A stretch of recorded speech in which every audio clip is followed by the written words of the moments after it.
Bueno, podrán ver que en la clase de hoy, tanto Cecilia como Fernando, que están como ayudantes en la materia, ellos no están participando del Zoom, en parte porque los eché. Me cansé y los eché. No, la verdad que no valía la pena que estuvieran, porque la modalidad que tenemos de clase, si doy mucho pie para que vayan hablando también ellos, eh, primero que no los puedo escuchar a ustedes, y después que se nos va el tiempo y no llegamos a dar los temas. Así que por eso no valía la pena que ellos se clavaran 1 hora y media escuchándome hablar a mí, como están haciendo ustedes, pero ustedes se tienen que fumar igual. Bien, así que bueno, ese es el motivo por el que no están. Bueno, ¿hasta acá alguna duda? ¿Algo para preguntar?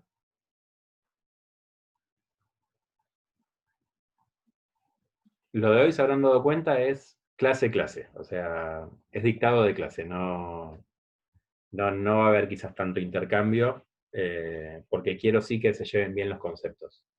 Y sobre todo para cuando tengan que ir a leer, que les resulte más sencillo y que sepan qué es lo que tienen que leer. Bueno, volvemos al PES entonces.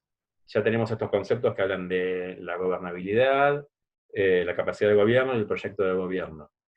Matus plantea el planeamiento estratégico entonces de una manera mucho más activa. Y esta manera activa hace que sea imposible llevarlo a cabo delante de etapas, sino que es lo que va a llamar que el planeamiento va a tener momentos. Y uno dice, bueno, etapas, momentos, es lo mismo. Pero conceptualmente no es lo mismo y en la práctica tampoco. Matus nos va a dar que el planeamiento estratégico situacional, eso quise decir, se va a llevar adelante con 4 momentos. Pero estos momentos no tienen ni principio ni fin. Estos momentos se van a solapar, se van a superponer, van a ocurrir en forma continua en las organizaciones. No es un paso a paso, no es primero haga esto, segundo haga esto, tercero haga esto, sino que va a haber una continuidad en estos momentos. Ahora cuando lo vayamos explicando cada uno de los momentos, van a ver de que es una cuestión cíclica y es una cuestión recursiva, en la cual siempre se termina volviendo a los 4 momentos. ¿Bien? Entonces esa es la primera gran diferencia con el planeamiento tradicional, que no se maneja por etapas, sino que se maneja por momentos que no tienen pautados claramente el principio y el fin. Los 4 momentos a los que hace mención Matus son el momento explicativo, momento normativo, momento estratégico y momento táctico operacional. Momento explicativo, normativo, estratégico y táctico operacional.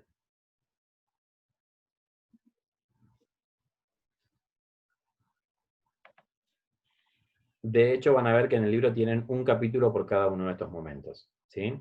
Como para profundizar un poco más en cada uno.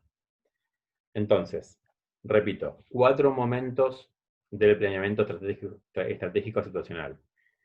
Explicativo, normativo, estratégico y táctico operacional.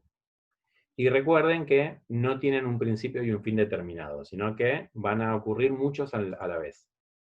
Vamos con el primero. Momento explicativo. Como lo dice la palabra, lo que busca este momento es explicar algo. ¿Qué es lo que va a explicar? Va a explicar cuál es la situación en la que estamos para realizar la planificación. ¿En qué momento estamos? Perdón, momento no es la palabra correcta. ¿En qué situación se encuentra la organización al momento de iniciar esta planificación estratégica? Y acá van a entrar en juego todas las herramientas que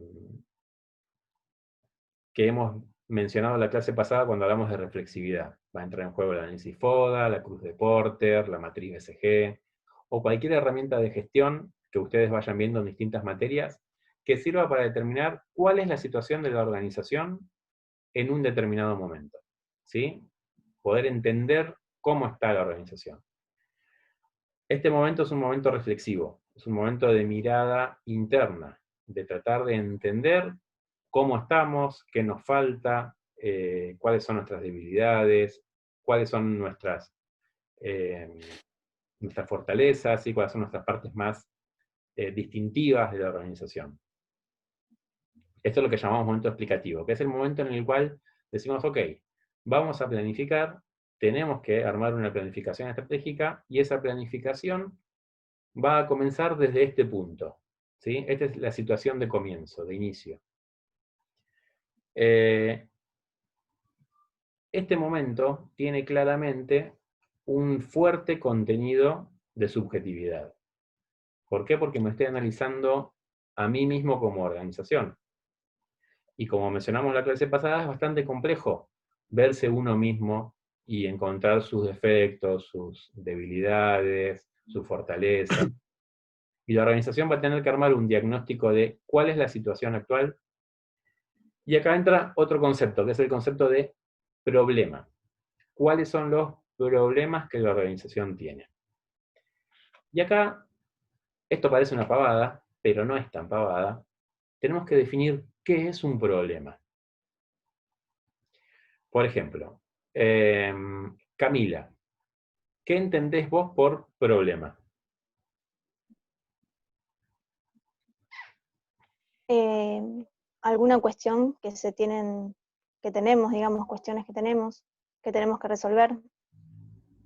Bien, cuestiones que tenemos que resolver. Fue como muy abstracto la definición, pero está bien la idea. Juliano, ¿vos qué entendés por problema? Y por problema algo que nos dificulta, una dificultad que tenemos que resolver o solucionar. ¿Que nos dificulta para qué? Bien, va bien, pero ¿para qué nos dificulta? Y depende del objetivo que tengamos. No sé, si nuestro objetivo tiene, digamos, la famosa piedra en el zapato, hay que ver cómo sacarla. Bien, bien, perfecto. Pero tiene que ver entonces con el objetivo. Por lo tanto, los problemas son una cuestión subjetiva. Por lo tanto, definir un problema es una cuestión subjetiva y es una cuestión que muchas veces es la cuestión fundamental en la cual las organizaciones fallan, en definir cuáles son sus problemas. Porque a partir de definir el problema es que yo voy a armar toda mi planificación, justamente para sacar esa piedra del zapato, para subsanar ese problema. Ahora, ¿qué pasa si yo planteé mal el problema? Si yo dije que mi problema era A y el problema resulta que no era A, era B. Todo lo que yo voy a hacer en consecuencia, pensando que el problema es A, va a estar mal. ¿Estamos de acuerdo?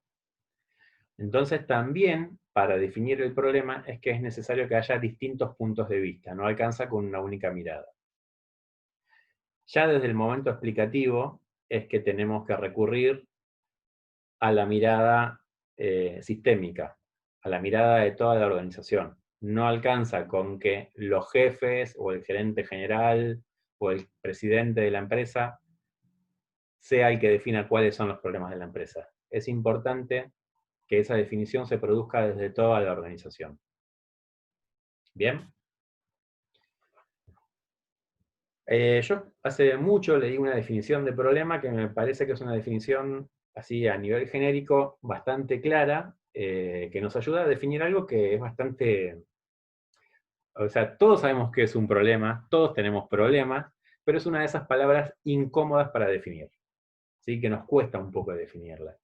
Y esta definición que yo encontré dice que un problema es la diferencia entre el lugar en el que yo estoy y el lugar en el que quiero estar.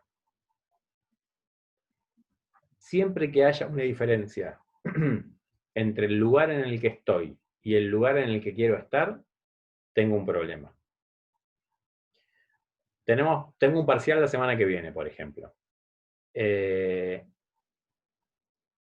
¿En qué lugar me gustaría estar? Me gustaría estar en el lugar de tener todo estudiado. ¿En qué lugar estoy? Claramente en el lugar de que no toqué ni siquiera la primera hoja. Entonces tengo un problema. Me quiero recibir, ¿sí? ¿Qué lugar quiero estar? Estar recibido. ¿En qué lugar estoy? Estoy transitando la carrera. Bueno, ahí voy a tener como 30 problemas en el medio que son materias, ¿sí? Cada una va a ser un problema individual. Esta definición de problema genérica aplica, la verdad que yo no he encontrado todavía ejemplos a los cuales no aplique la definición. Y es muy importante, el grado de subjetividad está acá. Los problemas tienen que ver con el lugar en el que yo quiero estar. Si yo no quiero estar en otro lado, no tengo problemas. Por ejemplo, si yo estoy conforme con mi trabajo, no tengo problemas en cuanto a el lugar en el que estoy trabajando. ¿Sí? Cuando empiece yo a querer estar en otro lado, cuando empiece yo a querer buscar otras cosas, ahí es donde voy a empezar a tener el problema de mi trabajo va a ser un problema, porque no es el que yo quiero. Y ahí entonces tiene un grado muy grande de subjetividad, porque el que define en dónde quiere estar es uno mismo. ¿Bien? La planificación se va a realizar para, una vez detectados los problemas, tratar de resolverlos. La planificación estratégica, entonces, inicia con el detectar el problema. Y el detectar el problema está dentro del momento explicativo, el momento de análisis de la situación. Matus menciona que hay un segundo momento que es el momento normativo. En este momento, lo que empieza a buscar Matus es lo que él llama el deber ser, que tiene que ver con justamente dónde me gustaría estar. ¿Cuál quiero que sea mi futuro? Y acá hablamos de ideales, y acá hablamos de utopías. No estamos hablando de pensar qué es lo que va a pasar con la economía en los próximos 5 años. Estamos hablando de qué me gustaría a mí que pase en la economía en los próximos 5 años. ¿Qué es lo que a mí me favorecería más? No estamos hablando de cuándo me voy a recibir, estamos hablando de cuándo yo quiero recibirme, cuándo a mí me gustaría recibirme, en qué momento. Generalmente la respuesta de los alumnos es mañana, pero bueno, eso sabemos que no es tan viable. Sobre todo porque esta no es la última materia de ninguna carrera. ¿Está bien? ¿Pero se entiende? El deber ser tiene que ver con dónde me gustaría estar. Olvidémonos de si eso va a suceder o no, sino qué es el escenario futuro que yo quiero, que yo deseo. Acá entran en juego conceptos como visión, ¿sí? ¿Cuál es la visión de la organización? Ahí lo pueden linkear directamente con el concepto de recursividad que vimos la clase pasada, con esos principios distintivos que tiene una organización y que hace que sea única y que sea siempre la misma organización. Entra en juego también el concepto de misión, que es cómo hago yo para tratar de llegar a esa visión. Y entran en juego los valores, ¿sí? Que son los que siempre denominamos como limitantes de nuestro accionar, los que van a definir qué se puede hacer y qué no en la organización. Cuando yo defino cuál es mi deber ser, tengo que tener en cuenta cuál es la visión de la organización. Y el deber ser debería de ir en pos de esa visión. ¿Sí? Si mi organización es, para llevar un ejemplo sencillo, mi organización es la universidad. Mi visión va a tener que ver con formar profesionales para que crezca el área de influencia de la universidad, para generar nuevos conocimientos, para generar nuevas investigaciones y demás. Y yo empiezo a pensar mi deber ser y digo, bueno, a ver, ¿qué me gustaría a mí? Y la verdad que estaría buenísimo que la Argentina maneje los niveles económicos de Finlandia. ¿Por qué? Porque de esa manera considero que el sistema educativo va a estar mucho mejor y yo voy a poder trabajar mejor como organización. Por lo tanto, me vendría bárbaro, no sé, que la inflación sea del 0%. Estoy inventando, pero como para pensar futuros posibles, deseables, y ahora yo puedo decir, ¿tiene que ver la inflación 0% con esta idea original, esta visión de la organización de lograr generar mayor cantidad de conocimiento en la sociedad? como que sería un medio, bueno, estaría bueno que haya cero inflación, pero no tiene que ver con mi visión directamente. Es una expresión de deseo. Pero no es algo que esté ligado 100% con mi actividad. Entonces, el deber ser va a tener que estar ligado a la visión. ¿Se entiende a dónde voy? Veo caras de que no. ¿Gala? Ah, Gala quedó con la imagen congelada, por eso veo cara de que no. ¿Se entiende más o menos o no? Bien. Bueno, ¿quiere alguien preguntar algo, acotar algo? Bueno, entonces, este segundo momento, el momento normativo, es el momento de establecer cuál es ese deber ser. Y ese deber ser va a tener que estar ligado con la visión, con la misión y con los valores de la organización. Es ese ideal de qué es lo que quiero que suceda en el futuro. Una vez que yo tengo cuál es mi situación actual, el presente, qué es lo que quiero en el futuro ideal, pasamos al tercer momento, que es el momento llamado momento estratégico propiamente dicho. Y en este momento estratégico vamos a empezar a contrarrestar ese deber ser, ese futuro ideal, con el futuro posible. Entonces vamos a empezar a achicar un poco las expectativas de ese deber ser. Pero está bueno lo que dice Malthus, es, primero tenés que pensar a dónde querés llegar, cuál es tu máximo, para a partir de ahí empezar a bajar.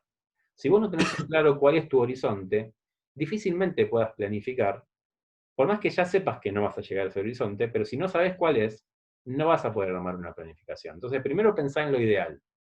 Una vez que tenés lo ideal, empezá a bajarlo un poquito a tierra. En el momento estratégico, empiezo a ver cuáles son las variables que intervienen. Ahí entra en juego el concepto de gobernabilidad. ¿Cuál es mi posibilidad de ejercer presión en esas variables y de poder controlar alguna de esas variables? Y a partir de eso es que voy a armar mi estrategia. Es que voy a armar mi plan. Es que voy a decir, bueno, a ver, de estos escenarios posibles, yo voy a elegir este escenario determinado y voy a ir por este camino determinado. ¿Bien? Pero para poder llegar a ese punto, tengo que saber, primero, en qué lugar estoy parado, momento explicativo, y segundo, a dónde me encantaría llegar, momento normativo. Para después sí pasar al momento estratégico. Y Osorio no, perdón. Malthus incorpora un cuarto momento que generalmente no se menciona dentro de la planificación estratégica, que es el momento táctico operacional, que es el momento de la acción. Hasta ahora, los primeros tres momentos eran momentos abstractos, son momentos de ideas, de pensamientos, pero no se ven concretos en ningún tipo de hecho.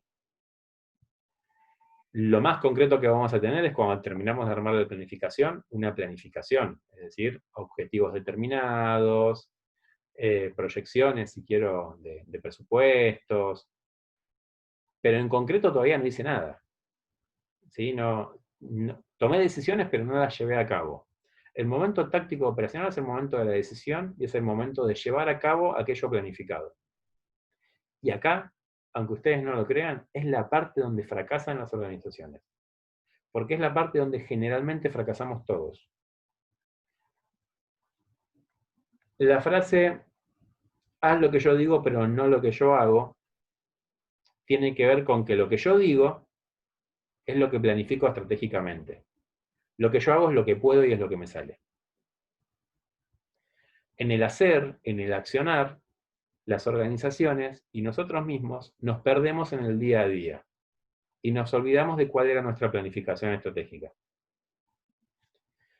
Yo puedo arrancar el 1 de enero pensando el año de una manera y les aseguro que cuando llegué al 2 de febrero esa planificación ya la tiré a la basura. ¿Por qué? Porque no estoy pensando ya en qué quiero hacer en diciembre, estoy pensando en los problemas que tengo hoy, en lo que considero urgente, en lo inmediato. Y estoy dejando de lado todo aquello que había pensado más a largo plazo. Las organizaciones pasa lo mismo. Yo cuando damos este tema en clase, la verdad que intenté buscarle la vuelta para hacerlo así a distancia y no le encontré la vuelta. yo hago generalmente un juego con cartas, y ese juego, justamente lo que vemos es cómo desde lo que planificamos a lo que llevamos a la práctica, es un juego en el que armo 2 equipos en el aula y compiten entre sí. Y hay un equipo que gana, y cuando gana un equipo, el otro equipo no puede seguir, no puede avanzar. Por lo tanto, el que a uno le vaya bien implica que al otro le va a ir mal directamente. Esa presión de que si yo no me apuro, el otro me va a ganar, hace que nos olvidemos de cualquier tipo de estrategia y que tratemos de resolver las cosas en el momento. Y que nos perdamos en el momento táctico operacional.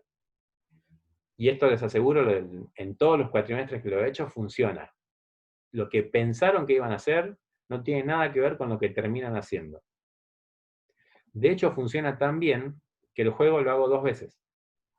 O sea, son 2 juegos distintos, es el mismo juego, pero con 2 reglas distintas. Y la segunda vez que lo hacen, a pesar de ya haberlo hecho y de haber visto cuáles eran los errores de la primera vez, se vuelven a cometer los mismos errores, o aquello que se dijo, no vamos a hacer de vuelta esto, otra vez en la acción se vuelve a cometer error.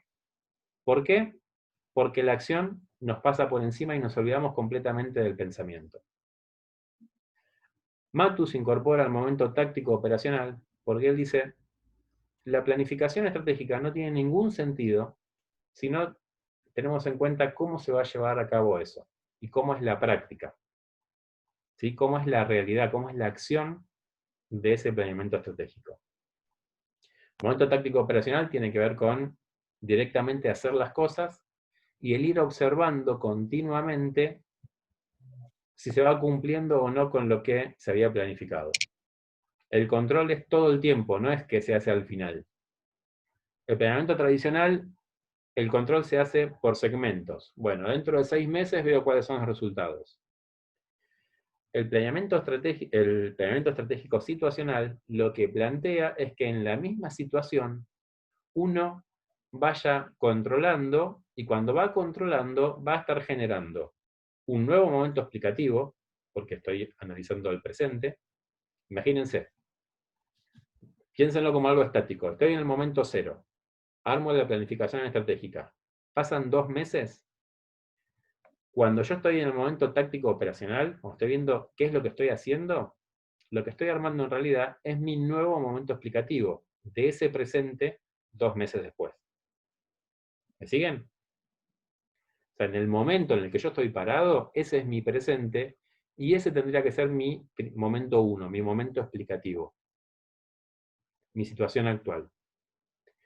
El momento explicativo entonces va a ir cambiando con el tiempo, el momento normativo también, a dónde quiero llegar, puede ir cambiando en el tiempo, es el momento más estable de todos, pero puede ir cambiando, ¿no? No significa que uno piensa una vez qué es lo que quiere y ya está. Y el momento estratégico es el que más va a cambiar. O sea, se va a ir adecuando continuamente a la situación. Por eso es que hablamos de una estrategia dinámica. Y no es tan estático como el planeamiento tradicional. Sino que continuamente se va retroalimentando, continuamente se produce la recursividad y continuamente se va ajustando esa planificación. ¿Me siguen hasta ahí? Bien. Yo tengo una consulta. Sí. Supongamos que estamos en el 4º momento y aparece esto de la pandemia y todo. ¿Volveríamos al principio y a replantear todo otra vez? ¿Sería así? Sería así. ¿Influyen los factores externos? Sí, influyen los factores externos, pero sería exactamente así desde la planificación tradicional, no desde el planeamiento estratégico situacional. ¿Por qué? Porque el planeamiento estratégico lo que te dice es, empieza la pandemia. Vos te podés agarrar y decir, bueno, a ver, paremos el mundo, vamos a sentarnos a pensar porque ahora cambió el escenario, hay pandemia, así que, bueno, acá más o menos pasó algo extraño que fue decir, paremos el mundo 2 semanas, vemos qué onda y arrancamos de vuelta. Pero generalmente eso no sucede. Entonces, mientras vos estás volviendo al momento 1, al momento explicativo, tenés que seguir con el táctico operacional, tenés que seguir actuando, tenés que seguir en la acción, ¿sí? la pandemia te va a modificar, pero si vos tenés en cuenta tu momento normativo, es decir, tu ideal de futuro, tenés que ver realmente cuánto te va a modificar. Claramente la pandemia te va a modificar en el hoy, en el día a día, en el planeamiento a corto plazo. ¿Sí? En cómo hago para pagar el sueldo de mis empleados el mes que viene. En eso la pandemia te va a modificar. Ahora, en un planeamiento estratégico, en un planeamiento a 15, 20, 5, la cantidad de años depende de la organización y depende del entorno. ¿Te va a modificar? Quizás no. Quizás dentro de 5 años es algo que pasó y nada más, y tu planificación estratégica a largo plazo puede seguir siendo la misma. Y lo que te cambió es la parte táctica operacional. Pero depende de qué tipo de organización estés. Yo no creo que los objetivos a futuros de la universidad cambien por la pandemia. Lo que está cambiando es cómo hacemos para dar clases hoy. Cómo hacemos para trabajar hoy en la universidad. Pero no creo que cambie la planificación estratégica de la universidad por este hecho puntual de la pandemia. Cambiaría, por ejemplo, mucho más la planificación estratégica de la universidad si cambia la ley de educación superior. Si cambia de manera sustancial. ¿Sí? Por ejemplo, que digan, no sé, la universidad deja de ser gratuita y pasa a ser en todo ámbito privada. Bueno, ahí la universidad va a tener que sí o sí replantearse su momento normativo, su ideal de organización. ¿Por qué? Porque cambiaron las reglas de juego completamente. Por la pandemia, y no, por la pandemia no se va a replantear todo. Sí se va a replantear cómo hace para cerrar el cuatrimestre, para atender a los distintos actores que intervienen con la universidad, para pagar el sueldo de los empleados el mes que viene, pero eso es táctico operacional. ¿Se entiende? Bien. Está bueno el ejemplo, está buena la pregunta. ¿Alguna otra duda? ¿No? Porque el tema terminó ahí. Tengo hasta acá, no tengo más. No, en sí lo que desarrolla Matus es justamente esto, es esta nueva forma de planificación, que ¿por qué la damos en esta materia? Porque van a ver que tiene muchos puntos de contacto y coincide mucho con toda la complejidad que venimos analizando de las organizaciones. Entonces, ante esa complejidad, esta forma de planificar tiene mucho más que ver que la forma de planificar tradicional. ¿Sí? Siempre la forma tradicional la van a tener que entender como algo más lineal, como algo más mecánico, como algo más preestablecido. En cambio, el planeamiento estratégico situacional es mucho más variable, es mucho más de buscar adaptarse y de buscar generar las nuevas variables. A mí lo que más me gusta de este planeamiento es la idea de poder armar el futuro. Me parece que eso está bueno y se puede hacer desde la organización más chiquita a la más grande, ¿eh? Si yo tengo en claro cuál es el futuro que quiero, voy a poder ir en pos de eso. Si yo no lo tengo en claro, difícilmente pueda construir en pos de eso, sino que simplemente lo que voy a hacer es un papelito a la deriva del viento. Y para donde va el viento, el papelito va a ir. ¿Sí?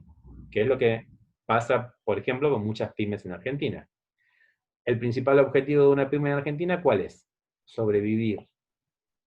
Y nos quedamos con el sobrevivir. Y el sobrevivir, obviamente, que es muy importante, pero sobrevivir ¿para qué? Y ahí es donde entraría en juego el planeamiento estratégico. ¿A dónde quiero llegar? ¿Cuál es el sentido de sobrevivir en esta organización? Más allá de tener un sueldo todos los meses. ¿Se entiende la idea? Bien. Sí, profe, esto puede tener que ver con la organización inteligente, por eso de que en base al aprendizaje crean su propio futuro, que no se copian de nadie, algo de eso, ¿o no? Sí, puede tener que ver. Al incluir la creatividad, obviamente que está incluyendo la posibilidad de que el aprendizaje también sea creativo y que genere nuevas ideas.